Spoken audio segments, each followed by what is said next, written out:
On nous a longtemps dit que l'Algérie était une terre qui ne savait que donner ce qu'elle avait sous ses pieds, sans jamais rien transformer. Mais et si le vrai trésor de notre nation n'était pas ce liquide noir que l'on brûle, mais cet acier incandescent qui forge notre avenir? Aujourd'hui, le désert ne se contente plus de murmurer des légendes, il crache du fer. Bienvenue dans l'ère où l'Algérie ne demande plus sa place à la table des grands. Elle la construit, un lingot après l'autre. Avant de plonger au cœur de cette épopée industrielle qui redéfinit notre souveraineté, soutenez ce récit national. Likez cette vidéo, abonnez-vous pour ne rien manquer de la métamorphose de notre pays, et partagez ce contenu pour montrer au monde ce dont nous sommes capables. Écris Acier en commentaire, si tu es fier de voir l'Algérie devenir le pilier industriel de l'Afrique. Votre engagement est le moteur de notre visibilité. Regardez cette terre. Prenez un instant pour contempler l'immensité de ce Sahara qui, pour beaucoup d'étrangers, ne semble être qu'une étendue vide et stérile. Pendant des millénaires, le gisement de Gara Djebilet a reposé dans le silence absolu du sud-ouest, comme une promesse oubliée sous des milliards de tonnes de sable. Ce n'est pas seulement du minerai de fer, c'est la mémoire géologique d'une nation qui attendait patiemment son heure, tandis que les vents balayaient la surface de notre destin. Longtemps, nous avons commis l'erreur de regarder nos richesses uniquement comme une rente, une simple ligne sur un carnet de chèques international ou une ressource que l'on échange contre des devises étrangères sans jamais y apposer notre propre empreinte.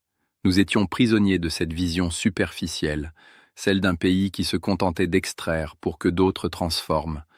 Mais la terre, elle, possède une patience métaphysique que les marchés financiers n'ont pas. Elle sait que chaque grain de sable, chaque strate de roche est un témoin de notre capacité à renaître.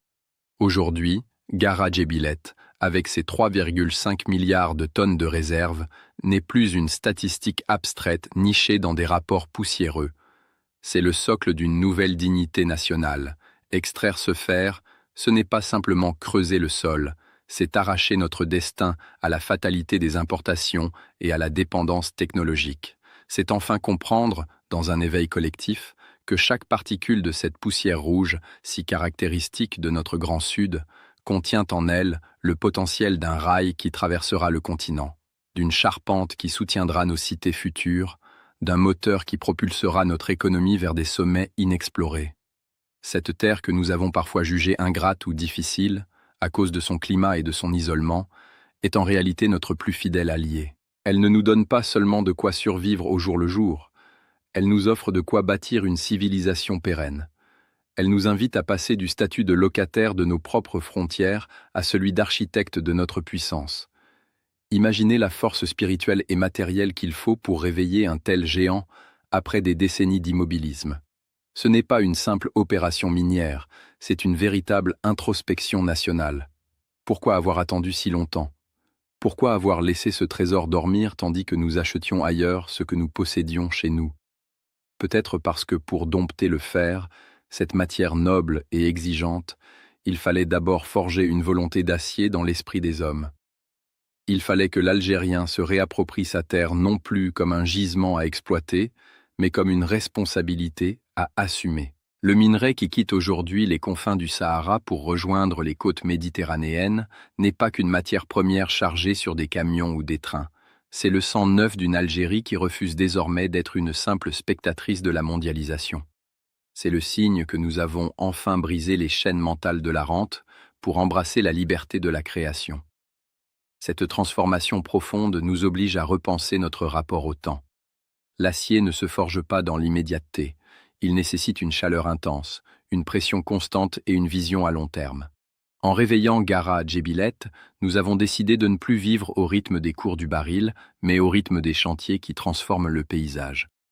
C'est une philosophie de la construction qui s'installe, une éthique du travail où la valeur d'un homme ne se mesure plus à ce qu'il possède, mais à ce qu'il est capable de produire avec ses mains et son intelligence. Le fer devient ainsi le métaphore de notre propre résilience.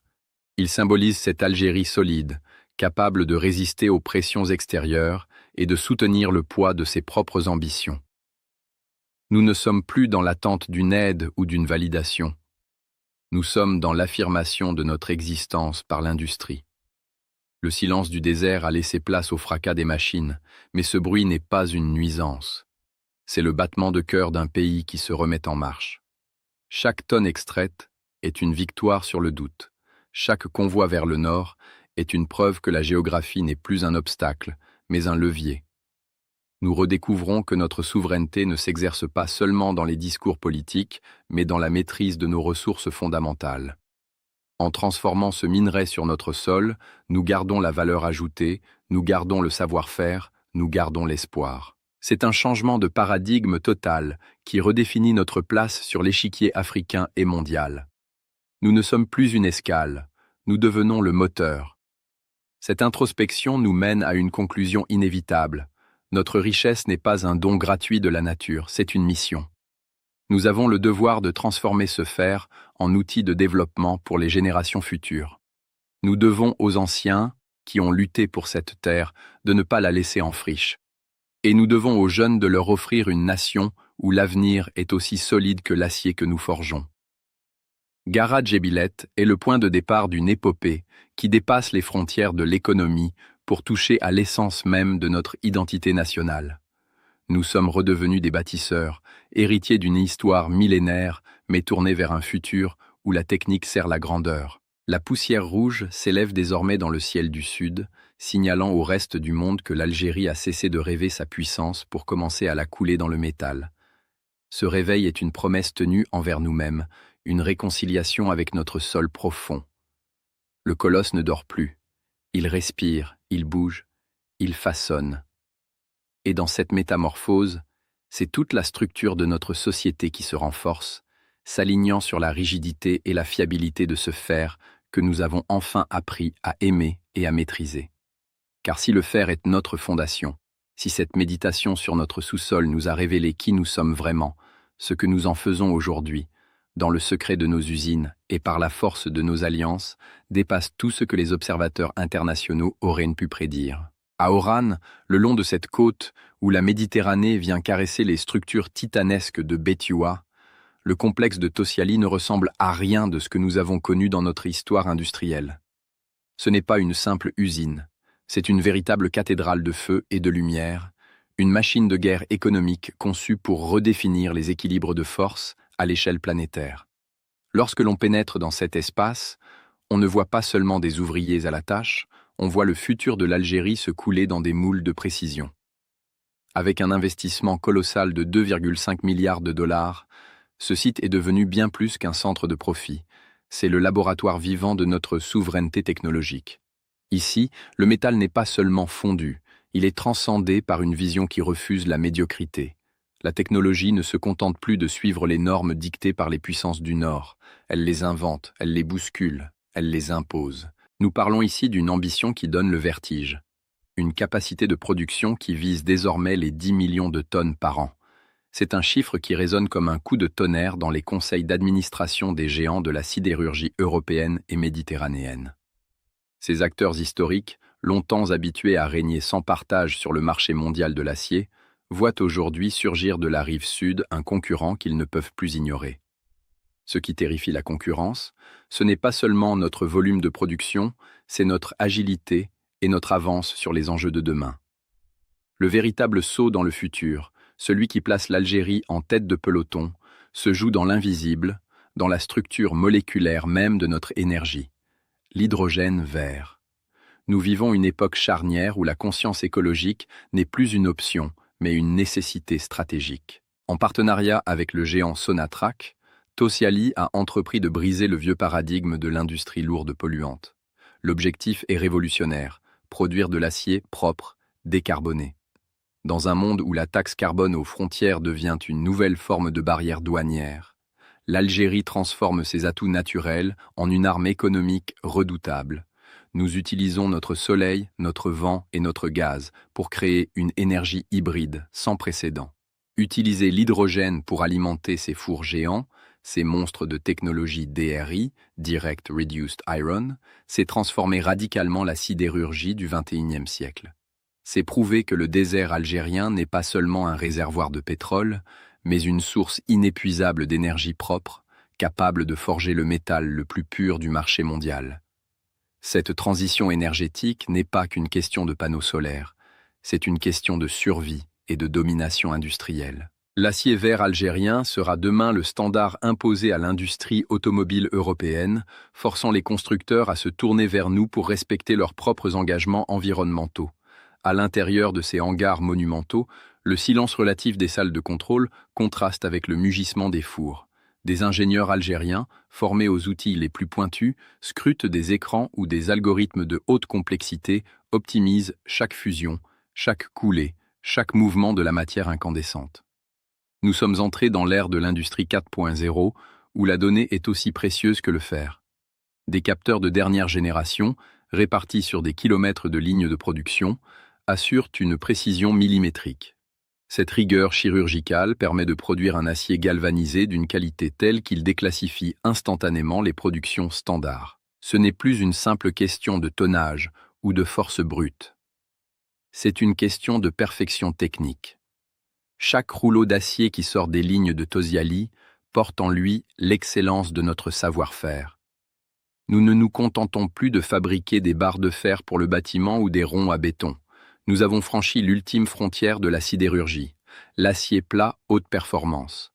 Nous intégrons désormais des lignes de production sophistiquées dédiées à l'acier plat et galvanisé, spécifiquement conçues pour répondre aux exigences draconiennes des futures carrosseries automobiles. L'objectif est limpide, presque sacré. Faire en sorte que chaque véhicule circulant sur nos routes, et demain sur les routes internationales, possède une âme forgée ici, sur notre terre, par nos mains.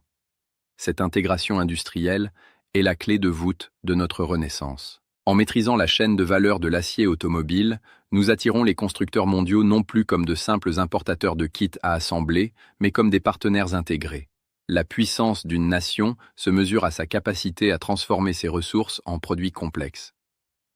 Lorsque l'acier de Gara Djebilet est traité à Béchar, fondu à Oran et enfin moulé pour devenir la portière ou le châssis d'une voiture made in Algeria, c'est tout le cycle de la dépendance qui s'effondre. Nous ne vendons plus notre terre pour racheter des objets finis. Nous créons l'objet, nous créons la valeur, nous créons le futur. C'est cette vision technologique globale qui fait de Tosiali une machine de guerre. Ce projet est le fer de lance d'une Algérie qui ne se contente plus de suivre le mouvement, mais qui décide de la cadence. Chaque tonne exportée est un message envoyé au monde. Nous avons les mines, nous avons l'énergie, nous avons les ingénieurs, et nous avons désormais l'outil industriel le plus moderne de la région. Les concurrents regardent nos côtes avec inquiétude, car ils voient s'ériger un bastion industriel capable de les supplanter sur la qualité, tout en étant plus compétitif sur les coûts logistiques. L'Algérie devient le pivot de l'acier en Méditerranée. Mais derrière cette machinerie parfaite, derrière les capteurs laser et les fours à arc électrique, derrière les investissements en milliards de dollars, il existe une réalité plus profonde, plus organique. Car cette prouesse technologique, aussi impressionnante soit-elle, ne resterait qu'un amas de métal froid et inerte sans le souffle de ceux qui la font vivre au quotidien, sans l'énergie humaine qui transforme chaque jour cette vision futuriste en une réalité palpable. Allez à Béchar. Prenez la route qui s'enfonce dans l'immensité de la Saoura, là où le ciel semble toucher la terre dans un baiser de poussière et de lumière. Regardez ces visages, observez attentivement cette jeunesse qui, pour la première fois depuis des générations, ne regarde plus vers la mer avec cette mélancolie dévorante qui a trop longtemps hanté nos foyers. Le regard de l'Algérien change. Il se détourne du mirage de l'autre rive pour se fixer, avec une ambition farouche, sur l'horizon du désert. C'est ici, dans ces terres autrefois perçues comme l'extrémité du monde, que la boucle de notre souveraineté se boucle enfin. Les nouvelles unités de traitement de Béchar ne sont pas que de simples infrastructures de béton et d'acier froid, ce sont des ponts jetés vers l'avenir, des passerelles de transmission entre un passé de rente et un futur de bâtisseur. Des milliers de postes sont créés, mais ne vous y trompez pas. Au-delà du salaire, au-delà de la sécurité matérielle, ce qui se joue ici est une reconquête de l'estime de soi. C'est une compétence que l'on s'approprie, une fierté retrouvée qui se lie dans la précision d'un geste technique ou dans la clarté d'un schéma industriel. Ces jeunes Algériens, formés au métier de la sidérurgie de haute précision, sont les nouveaux commandos de notre économie. Ils ne sont plus les héritiers passifs d'une rente pétrolière qui s'effrite, ils sont devenus les architectes conscients d'une transformation civilisationnelle. En voyant le fer de Garage et Billet quitter le ventre de la terre pour se transformer, sous leurs yeux et par leurs mains, en composants complexes pour l'électroménager ou en pipeline massif pour nos futurs projets de gaz, ils voient enfin leur propre utilité dans le grand engrenage du monde. Ce n'est plus une abstraction politique, c'est une réalité tangible que l'on peut toucher du doigt. C'est l'histoire d'un peuple qui reprend physiquement et spirituellement possession de son espace vital. Le Sahara n'est plus cette barrière infranchissable ou ce vide qu'il faut traverser au plus vite. Il est devenu le centre névralgique de notre expansion, le cœur battant d'une Algérie qui s'étire sur toute sa longueur pour affirmer sa puissance. Chaque nouveau technicien qui maîtrise un four à arc électrique ou un laminoir à froid est un pas de plus vers cette indépendance totale que nos aînés ont rêvé.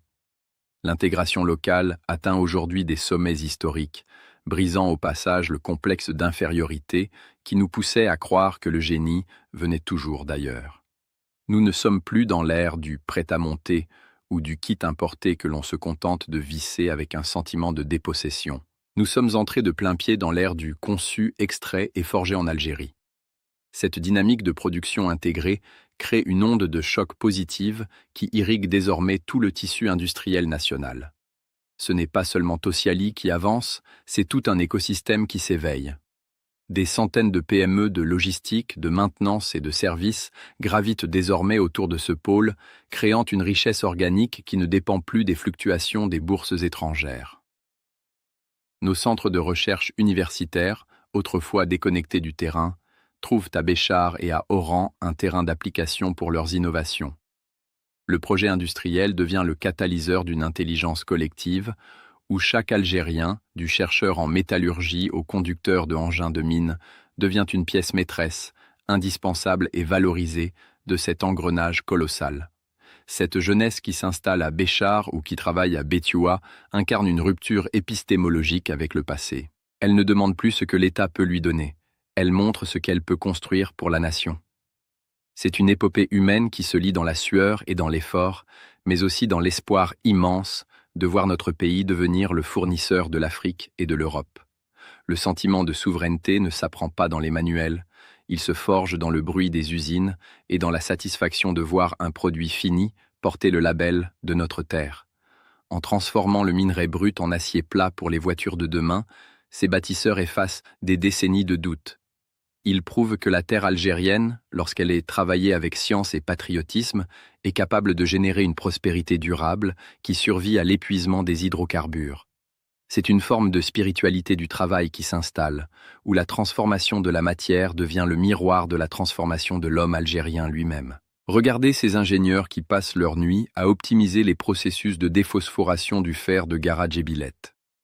Ils ne le font pas seulement pour un profit industriel. Ils le font parce qu'ils savent que chaque succès technique est un verrou qui saute sur la porte de notre liberté. Ils sont les sentinelles d'une Algérie qui ne veut plus dépendre des humeurs du marché mondial pour ses besoins fondamentaux. Ce passage d'une économie de consommation à une économie de création est le véritable miracle de cette décennie. Le projet Tosiali agit ici comme une étincelle dans une poudrière de talent qui n'attendait qu'une direction pour exploser. Le Sahara devient ainsi une terre promise pour tous ceux qui croient que l'effort est la seule monnaie qui ne se dévalue jamais. C'est un message envoyé à toute l'Afrique. Si l'Algérie peut transformer son désert en un pôle sidérurgique mondial, alors tout est possible pour ce continent. Dans les quartiers de Béchar, dans les cafés où l'on discute des avancées du chantier, on sent cette tension narrative, ce suspense d'une nation en plein accouchement d'elle-même. Les anciens regardent les jeunes avec une forme de respect nouveau, car ils voient en eux la concrétisation de la promesse de novembre. Une Algérie debout, maîtresse de son sol et de son sous-sol. Ce n'est pas seulement une question de tonnes d'acier, c'est une question de poids politique et de respect international. Une nation qui produit son propre acier est une nation que l'on ne peut pas ignorer. Cette jeunesse l'a compris. Elle sait que chaque lingot qui sort des fonderies est un argument supplémentaire dans le dialogue des nations. Elle sait que son travail est la garantie que les générations futures n'auront plus jamais à baisser la tête.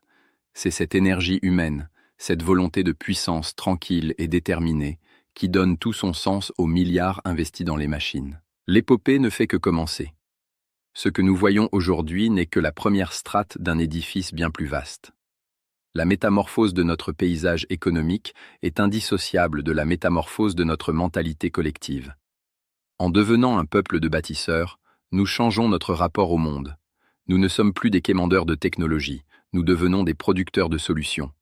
Cette transition vers une Algérie puissance industrielle est portée par une génération qui a soif de défis à sa mesure.